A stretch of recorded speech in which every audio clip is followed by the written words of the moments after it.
Hi, I'm Anouksha Patel and I'm a Senior Associate in the Private Client team here at Russell-Cooke. It's that time of year where parents are taking their children back to school, and with all of that, there is perhaps a consideration that maybe your wills, if you have one or you don't, are perhaps not as up to date.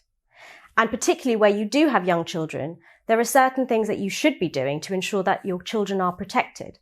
And these include having guardianship clauses within your wills and considering gifts to children. So this is what we'll be looking at in this video. Firstly, guardianship. Guardianship goes hand in hand with parental responsibility. And to really be able to unpick this, we've got to understand what that means. The UK doesn't really have a traditional nuclear family anymore where you have husbands and wives only having children. But for the sake of ease in this particular video, I'm going to concentrate on where a mother and a father have a child, either in marriage or outside of it. The starting point is the mother.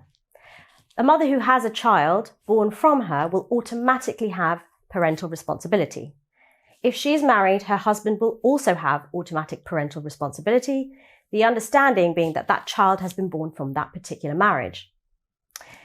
If the mother and the father are not married, the father can get automatic parental responsibility if his name is on the birth certificate of the child. And if his name is not on the birth certificate of the child, he can get parental responsibility at a later date if he receives consent from that mother. So it is important to consider what would happen if either you, your partner, or your spouse were no longer alive, because who would step in to be the guardian of your child? Without any direction from the parents themselves, the court will make that decision for you, and they may end up appointing someone whom you wouldn't want to step in as a guardian. For example, it may be that the de facto position or the de facto person to step in would be a grandparent. But if your children are young and your grandparents are relatively old or infirm, they may not be suitable people to step in as guardians. In addition, if there was to be a breakdown of a family relationship with a sibling or a more distant relative, that person may also not be a suitable person to be a guardian. And so preparing a will is an opportune moment to set out exactly who you would want to be your guardian. And in addition, you could prepare a side letter of wishes in which you explained exactly how you would like your children to be brought up, and if there were funds in the estate to do so, how you would like those funds to be spent. For example, would you want them to be in particular types of education or housing?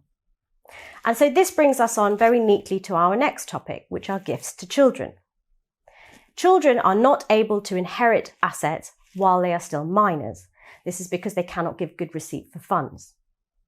And as a result, if you do give a gift to a child, you will be giving a gift in effect to a trust.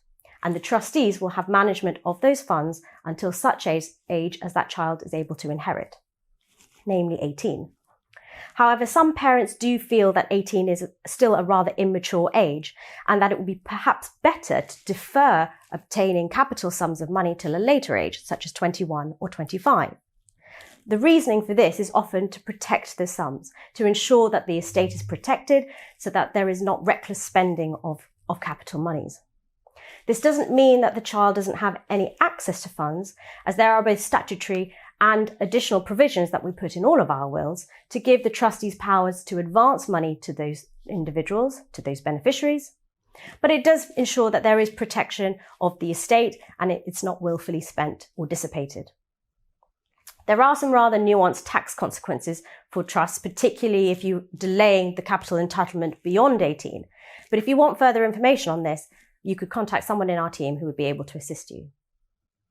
So in conclusion, it is really vitally important that if you have young children, that you plan in advance what would happen in the rather gloomy scenario that you or your partner were to pass away. Because ultimately, who would be the appropriate person to look after your children and what would happen to your estate are both hugely important issues to consider. If there's anything in this video that you would like more information about, please contact someone in our private client team who'd be willing to help.